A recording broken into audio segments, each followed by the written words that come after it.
Today we're gathered here in ceremony for the changing and raising of the survivors' flag together, something I committed to doing last summer when we first raised this important symbol here on Parliament Hill. Today and every day, we remember and honor the survivors, the children that never returned home, and all the lives impacted by the residential school system.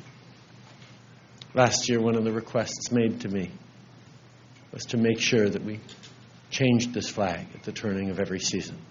So we gather here at the solstice to refresh, to remember, to recommit ourselves to the hard work of reconciliation. Today, on National Indigenous Peoples Day, we don't just remember, we also celebrate Indigenous cultures across Canada. Every day, I see Indigenous peoples stepping up in extraordinary ways to shape not just the future of their communities or of their nations, but of this country.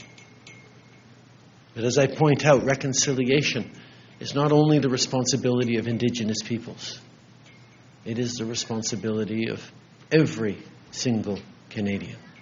Raising this flag today on a day of celebration acknowledges that life is filled with joy and sorrow.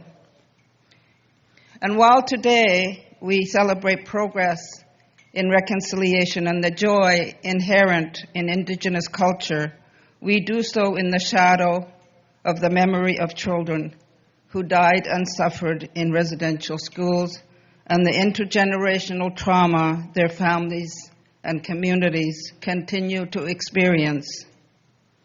Canada will never forget as it looks to build a future where we are all celebrated and all our stories are valued.